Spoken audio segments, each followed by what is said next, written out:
మిత్రులు చెప్తా కూడా దివ్యాంగులకి మోసం చేశారు, కొన్ని బస్సుల్లో మాత్రమే ఇచ్చారు, కొన్ని బస్సుల్లో ఇవ్వలేదని చెప్పడం జరిగింది. అసలు ఫస్ట్ గవర్నమెంట్ ఎలా రన్ చేయాలి, ఏంటి, గవర్నమెంట్ లో ఏ లగ్జరీ ప్రొవైడ్ చేయకూడదు, ఏ నెసెసిటీ మాత్రమే ప్రొవైడ్ చేయాలి, బేసిక్ నెసెసిటీ తెలుసుకొని మనం మాట్లాడితే గవర్నమెంట్ రన్ చేస్తుంటే బాగుంటుంది. లాస్ట్ లో అలాగే జరిగింది. ఓన్లీ పబ్లిక్ కి ఎవరైతే ఉంటారో వాళ్ళు బేసిక్ నెసెసిటీస్ మాత్రమే గవర్నమెంట్స్ ప్రొవైడ్ చేయాలి, లగ్జరీస్ ప్రొవైడ్ చేయకూడదు. అది మొదటి నేర్చుకోవాలి. అది ఏ ప్రభుత్వమైనా, మా ప్రభుత్వమైనా, మీ ప్రభుత్వం, రేపు వచ్చే ఇంకో ప్రభుత్వం, ఏ ప్రభుత్వమైనా నెసెసిటీస్ మాత్రమే ప్రొవైడ్ చేయాలి. అందులో భాగంగానే ఈ రోజు ఎవరైతే ఫిజికల్లీ ఛాలెంజ్డ్ పర్సన్ వాళ్ళకి బేసిక్ నెసెసిటీస్ ప్రొవైడ్ చేశారు. Point number 1. పాయింట్ నెంబర్ 2, నిజంగా మా ఎన్డీఏ గవర్నమెంట్ కి, మా యొక్క కూటమి ప్రభుత్వానికి నిజంగా సుస్థితి లేదంటే ఆ రోజు జగన్మోహన్ రెడ్డి గారికి ఎవరైతే ఫిజికల్లీ ఛాలెంజ్డ్ పర్సన్ ఎంత పెన్షన్ పెంచారు సార్? 2000 ఉన్న పెన్షన్ 1000 రూపాయలు మాత్రమే పెంచారు. కానీ కూటమి ప్రభుత్వం వచ్చిన తర్వాత ఆ పెన్షన్ ఎంత చేసింది? 3000 రూపాయలు ఉన్న పెన్షన్ ని ఇమ్మీడియట్ గా 6000 రూపాయలు చేసింది.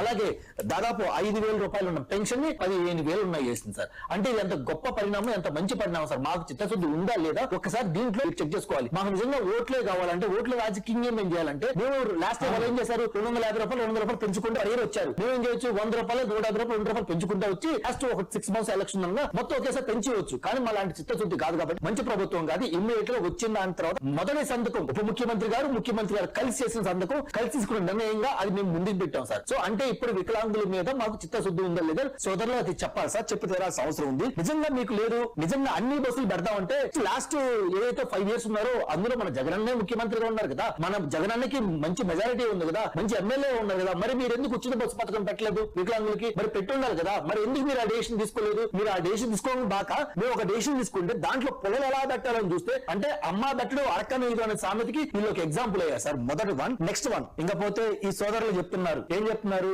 మీరు సింగిల్ గా పోటీ చేస్తారా? మీరు ఎవరు వద్దన్నారు? మీరు కేఏ పాల్ వెళ్ళి పోటీ చేసుకోండి. మేము వద్దంటామా? పిలవండి. కేఏ పాల్ కూడా మీతో రావట్లేదుగా.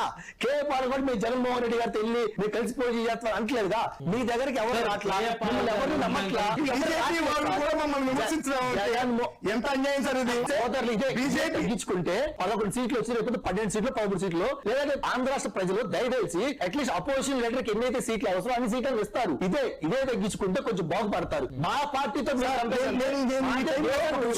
రూల్ చేస్తున్న పార్టీ మాకు మీకు కంపేర్ చేయండి. మాకు ఏపీలో ఎంతమంది ఎమ్మెల్యే ఉన్నారు, మీకు ఏపీలో ఎంతమంది ఎమ్మెల్యే ఉన్నారు?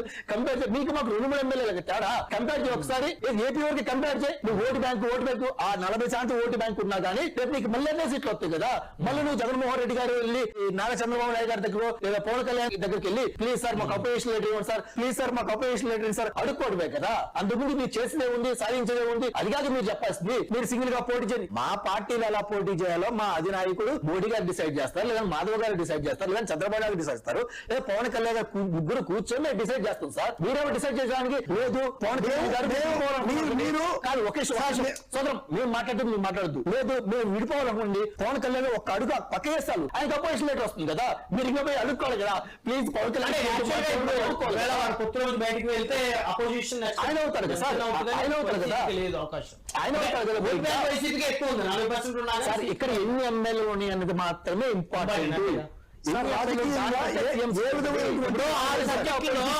5 సబ్జెక్టులు పాస్ అయ్యి మిగతా సబ్జెక్టులు ఒక మార్కుతో ఫెయిల్ అయితే ఫెయిల్ అనే అంటారు కదా సార్. మరి ఇక అందరూ పాస్ అయినా ఫెయిల్ వచ్చి పాస్ అయినట్టు ఎలా కుదురు సార్?